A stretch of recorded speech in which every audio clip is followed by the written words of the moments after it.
What's going on, Buff Nation? Welcome back to another video. So this is a big weekend for the Colorado Buffs. So obviously going up against Oregon State at home, underneath the lights, a possibility for an upset. I don't know if it's just those early, you get close to the game and all of a sudden the honeymoon stage starts to kick in and you're like, you know what, there's an opportunity to make a big upset happen here. But it's also going to be a big weekend for recruiting. Recruiting has started to heat up tremendously for all across the board for everybody, as signing day is just a month and a half away. December 22nd or 21st, I believe, is going to be that first initial signing date. But about 90% of the recruits will be signing on that day. So I, again, been saying it, been smashing the drum. Things are going to heat up, and heating up they are, as they have a ton of 4- or 5-star recruits coming in for this weekend. And again, this is going to be your first to last big time to have guys in for a massive game. You got Oregon State and then you got Arizona, both at home. Those are going to be two massive recruiting weekends to show the recruits what it's like to play and what it's going to be like to play in Colorado, with just the energy that is surging with Colorado and what's building and what is to come, especially with what they're building going into the Big 12.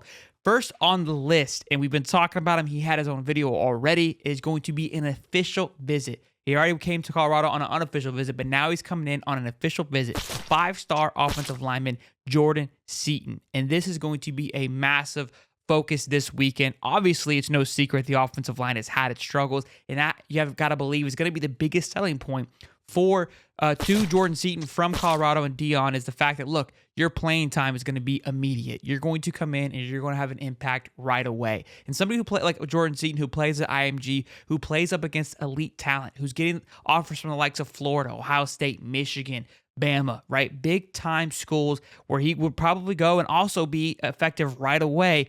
Imagine what he would be able to do at Colorado, in the Big 12, where the Big 12 recruiting is a little kind of wonky right now with everything moving around.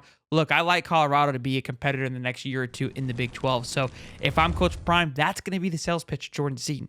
Let's make something happen here. Let's make something special. Come be the difference. Come be the reason why Colorado is placed back on the map. We've got the right pieces in play, but we're missing somebody like yourself. So there's going to be a big pull here. And again, he's on an official visit. He was there on unofficial. Now it's all paid expenses. He's going to get the red carpet treatment. They're going to really work hard on closing him. They're able to do a little bit more when it is official versus unofficial. We'll definitely be sure to keep tabs on that and keep monitoring that as that continues. Next on the list is going to be 4-star defensive lineman Nasir Johnson. Nasir Johnson is currently committed to the Florida Gators. Their defensive line class, recruiting class, is elite thus far for 2024. A lot of it to do with Nasir Johnson. This guy is a plug-and-play player as well. In the same pitch that you just told Jordan Seaton, you're also going to say to Nasir Johnson, is like, look, man, you are going to be a plug-and-play guy. You are going to play right away. You're going to make an impact right away. And take a look here, at what's going to happen if you were to come to Colorado and the impact. Because the trenches has been the biggest focus for Colorado, especially from the fan base, saying this has to improve. Looking like getting the likes of Georgia, Florida State, and Florida. If Colorado's able to snatch him out of the grasp of those three massive schools, that would be huge for Coach Prime, just to put that notch on his resume. Again, continuing to build what they're building in Colorado would be a massive pickup. So again, another one to keep an eye on as they head into this big weekend.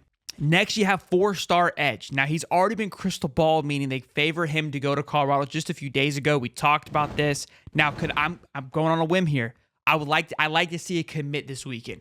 If I'm Colorado and I know, and I'm Coach Prime, and I've had this conversation with Joseph, I said, look, man, this is the time that you need to commit. We've got a lot of guys coming in that are on the fence here. We need every good thing that we could get going here, right? Hopefully we can get a W, plus you commit, gets that ball rolling, gets that good energy in the air. And with all these recruits coming in, you got Jordan Seaton coming in, and if he can give you that yes this weekend, that could be absolutely huge and a big momentum changer going into the last few months here of that 2024 recruiting cycle. Again, I know it rolls into February of next year, but like I said, a lot of the guys are starting to commit early, so you got to think that mentally the close is coming up, because they're going to be working on that portal after that time from December to February, and then also reeling in a few guys as well. But this could be a big commit this weekend, because again, he's already got crystal balled, so this to me is more of a closing conversation than a pitch conversation, if that makes sense. Now you've got 4-star wide receiver Draylon Miller. He just decommitted from Texas A&M.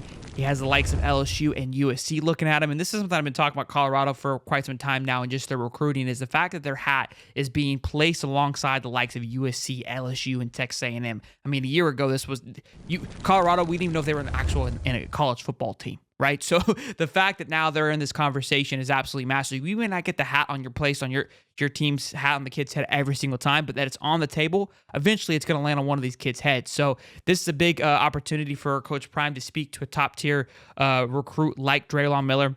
And we'll see how that plays out for him. But moving on to 2025, you got 4-star wide receiver LaMason Waller. This could be the one that I'm feeling. I got a gut feeling, like I said, that they could see a commit this weekend. It could be this young man right here, 4-star wide receiver from 2025. He also got the nod / crystal ball to Colorado just this week as well. So maybe he takes the leap and commits to the Buffs this weekend, to a 2025 class that is looking absolutely stacked at the moment, as they rank top 15 currently in 2025. They have their 4-star quarterback. They've got their 4-star wide receiver. They've got their 3-star running back. And they also have a 4-star linebacker, Elijah Melendez, that will also be visiting top 50 player in the country recruit. This, in my opinion, those two got to be your biggest targets outside of the, that offensive line recruit and possibly the defensive line. But really, to think, if you've got an opportunity to swing somebody, a lot of those guys kind of have their decisions made. But these two, you got them in there early. You've got them locked. You've got the crystal ball for LaMason. You've got to close on that, right? And this class, that 2025 class, is building properly. It's building correctly. And a lot of you may be thinking, man, that seems way too early. Go look at the likes of Georgia, the Bamas, right? Those guys are putting out the blueprint. They already got 5 to 6 commits for 2025. It seems far. It does, I promise you, but it's not. They're right on pace for a 2025 recruiting class, already having a quarterback. If they're able to land the 4-star linebacker, I think that would be much bigger than the wide receiver, given the fact they already have one.